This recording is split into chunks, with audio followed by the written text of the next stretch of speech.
Before their match against 100 Thieves yesterday, Mada had this to say. When I saw this, I thought that he was just impression farming to get views and stuff, but I couldn't have been more wrong. You see, it's not impressions that he's farming, it's actually 100 Thieves. Welcome to Sinistry. Today we're diving into how NRG eliminated 100 Thieves in the Kickoff Tournament, with Mada farming boostio and co, dropping 73 frags, getting 2 aces along the way, and sending 100T packing. First off, let's put into context what is at stake. Earlier in the tournament, NRG experienced deja vu as they were once again defeated by C9, a repeat of their fate in last year's Stage 2. This loss dropped them into the lower bracket, which came as a surprising twist since NRG looked really strong in the off-season tournaments. Many analysts, streamers, and casters had placed them high in their pick'ems, making this setback even more unexpected. On the flip side, we've already broken down what went wrong for 100T. Both teams are on the brink of elimination, and the loser won't play again until Stage 1, which is 2 months away. It's a tough one because 100T and NRG are both fan favorites, but as the tournament gets deeper, the stakes get higher and it's inevitable that one of these teams will have to go home. This match is undeniably a highly anticipated bout, fueled by the trash talk between FNS and boostio. FNS has faced heavy criticism for his poor showing against C9. He's geriatric. He's fucking geriatric! God almighty, man! Get a grip! You're getting paid to play!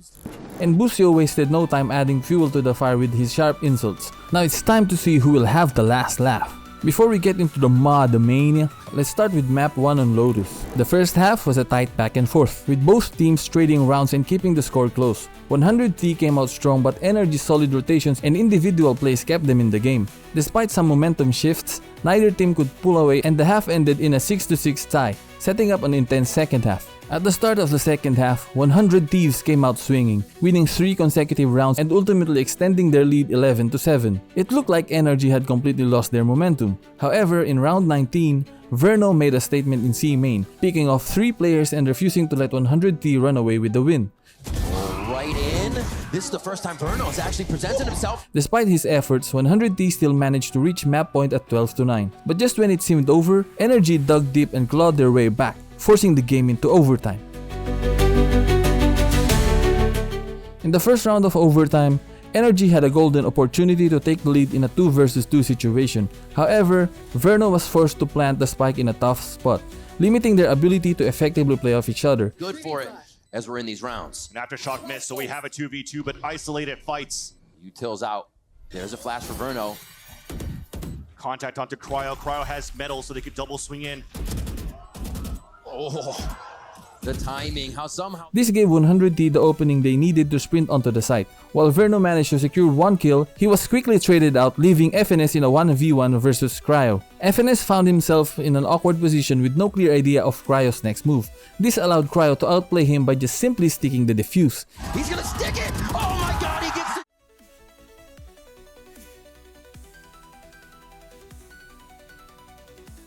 The outcome might have been different if FNS had repositioned to the right side after throwing his fault line, instead of retreating left. By doubling up with Verno, their chances of clutching the round could have significantly improved. This might be hindsight, but I'll let you be the judge. In the second round of overtime, NRG struck first, catching Cryo off guard by silent walking to rubble. 100 Thieves, however, quickly made their presence felt on the C side, forcing NRG to rotate. Mada was left behind to anchor A just in case 100T decided to rotate, but 100T committed to the C side, throwing NRG into a scramble. Mada struggled to rotate in time, possibly due to the lack of intel. When he finally made his move, it seemed NRG was planning to triple peek from water.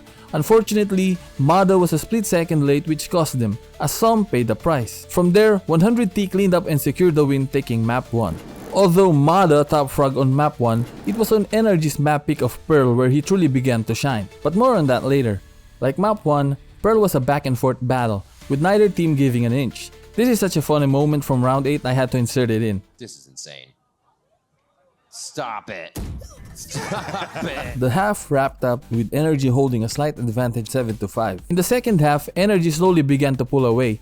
Round 17 is where Mada made the most out of a tough situation. With NRG on an eco, they opted for an aggressive play.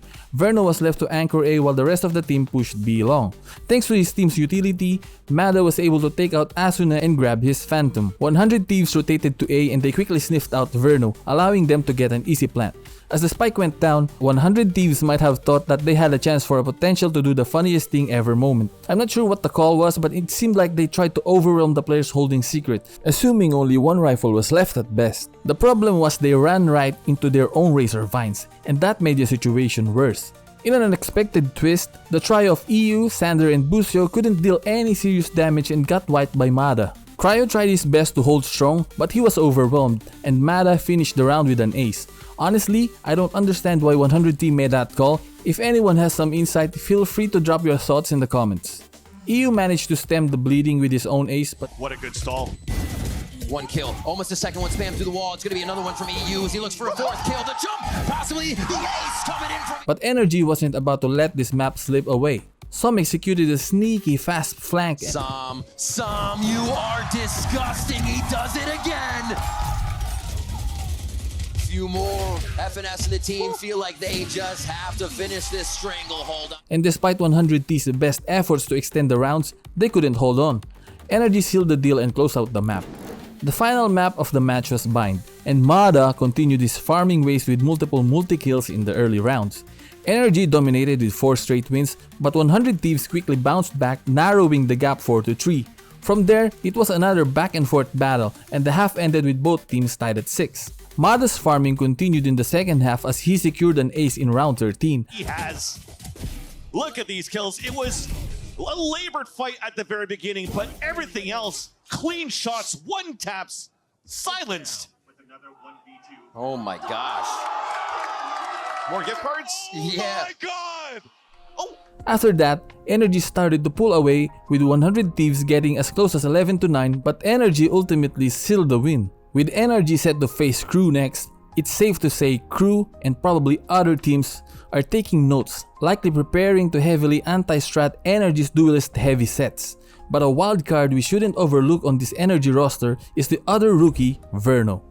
Sure, Mada dropped 73 kills in the match against 100 Thieves, but the Verno nearly matched 100 Thieves top fragger EU, who had 57 kills with 56 of his own. That's a stat that says a lot about Verno's impact. This NRG team is dangerous. FNS is unmatched when it comes to manipulating the map, and it showed against 100T. With heavy hitters like Mada, Verno, and Som, this team is a nightmare matchup for anyone. NRG continues their run through the lower bracket, and after their victory against 100 Thieves, Mada tweeted this: "I don't know about you, but after that statement, I'm even more excited to see what he's going to pull off next."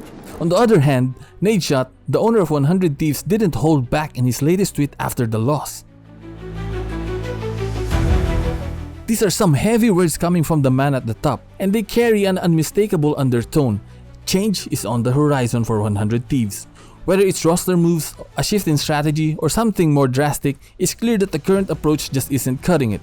For 100 Thieves fans, this tweet is a mix of hope and anxiety. Nadeshot's public frustration throws the spotlight on the team, but it also sparks questions: who's staying, who's leaving, and just how drastic will these solutions be? Whether it's bringing in fresh blood or reevaluating their playstyle, one thing's for sure, this is more than just a tweet. It's a call to action. What do you think needs to change for 100 Thieves to break out of this rut? Drop your thoughts below. If you have made it this far, thank you for sticking around. I truly appreciate it. I'd love to hear your thoughts, so drop a comment below and let me know what you think about this video.